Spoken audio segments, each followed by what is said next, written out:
Hey, welcome to this video series. This is Dr. Barry Burns with Top Dog Trading, and today we're going to talk about day trading rules, specifically with regard to Fibonacci retracement levels.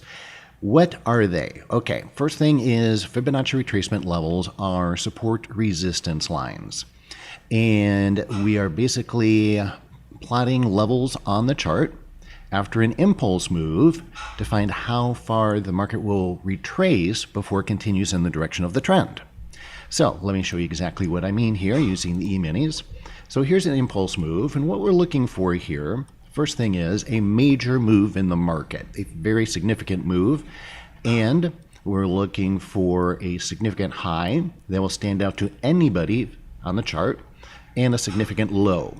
In other words, highs and lows that will visually stand out to pretty much anybody looking at the chart. That's the basic rule, okay? Now, after we get the impulse move, the question is, and the rule that we're going to apply is, if we want to trade in the direction of this trend, now we have a retracement, and it retraces. Okay, we can see in hindsight it went this far, but if we're trading in real time, we don't have that benefit. We want to know, well, is the market going to retrace maybe just this far and then go down? Or maybe it'll go up this high and then come down. How would we determine that the market will only retrace this much? In other words, this would then be a great entry point to then take a short in the direction of this original trend. And that's the question we're answering with today's day trading rule on Fibonacci. All right, so first of all, let's look at what these Fibonacci numbers are. Let's bring those up so that you can have them on your chart. So here are the numbers that I use. And we're going to specifically look at these. Remember, this is a percentage of how much the market retraces back toward the initial impulse move where it started. So we've got 0%, it doesn't retrace at all, 23.6, 38.2, 50, 61.8, 76.4, and 100. So those are the numbers that we're using. You can write those down if you need to. Import them into your own charting platform, and I'll show you what it looks like here in just a moment. So we go up here to our Fibonacci retracement drawing tool. We start here, that's the beginning of our impulse move. We bring it down to the bottom, and now you can see these numbers draw on the chart. So this is where we started from. If the market goes down here and it doesn't retrace at all, how much is it retracing? 0%. If it goes all the way back to where we started, it retraces 100% of the move. So then we have these ones in between, 23.6, 38.2, 50, halfway, 61.8, and 76.4. So as you can see, now we're just going to be using this tool from this point on. Now, here's the tricky part that a lot of people don't talk about with Fibonacci retracements for day trading. And by the way, this works for swing trading, it works for E-minis, stocks, forex, whatever. So we come to our first Fibonacci retracement, and these are support resistance levels is essentially what they are. The reason that I'm doing this video is because I did another video on invisible support resistance levels where I talked about floor trader pivots, and I talked about mid pivots. And one of the people who watched the video put in a comment asking me if those were Fibonacci levels. And I said, no, they're not. Those are different. And I promised that I would do a video on Fibonacci. So here it is. But here's the big question. Here's the tricky part. So we have a resistance level right here, the 23.6% retracement of this impulse move, right? How would we determine whether that level is going to hold and the market will continue to go down from there, or if it'll break through? See, in this case, it breaks through.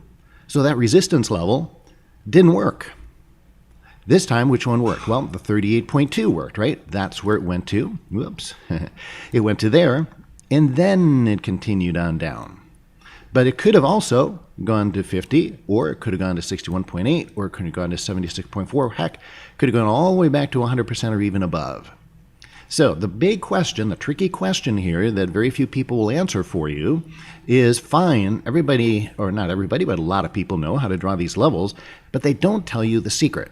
How to determine which one of these will be the final resistance level that will hold and then the market goes down back in the direction of the trend after that. Because, and that's so important, because that, my friends, that's going to be your entry point to go short. So let me show you how to do that. So now I've added the cycle indicator to the bottom of the chart, and this makes all the difference in the world. So as I said, Fibonacci levels, as well as some other levels like pivots and so forth, they give us price levels where we would look for potential highs and lows on the market. The other thing, though, is that a chart is a two-dimensional object. So yes, we have price over here in the y-axis, but then on the x-axis we have time. And that's it. That's what you got to work with on a chart, time and price. So we are looking for the confluence of time and price in order to find where and when the market is going to put in a high and then continue back in the direction of the trend. So the Fibonacci levels, they give us potential prices where the market could top out. But what we also need then is time, and that's where the cycle indicator comes in. So you'll see here, this is a topping of a cycle. The key element here is where it turns from green to red, right in there. And then we match that with the price level. So again, time and price. And that's what helps us determine that, all right, this is a good place to go ahead and re-enter the market and go short. And that's how we do it. Now, the price is pretty easy.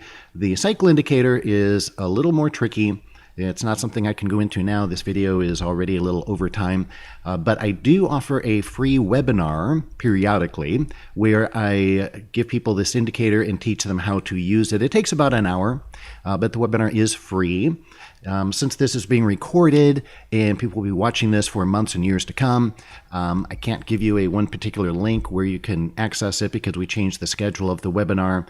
But here's what I'll do. I will give you my email address, and if you want to send me an email and at any time in the future ask me when the next webinar is going to be where I give away the cycle indicator and teach you how to use it, I'll be happy to do that.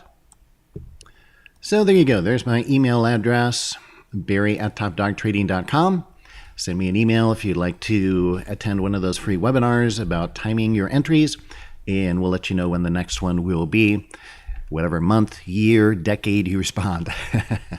Okay, so if you like this video and you're watching this on YouTube, please click the thumbs up icon below and leave a comment telling me what you'd like me to cover in future videos. Also, I'm giving away one of my favorite trade strategies. It's called the rubber band trade, and it has an extremely high win-loss ratio. It's a very simple strategy. You can learn it in about 26 short minutes. Get the video explaining that trade strategy absolutely free by clicking on the image in the top left corner, or if you're on a mobile device, please click on the little eye with a circle around it in the top right corner of this video, or also the link is down in the description.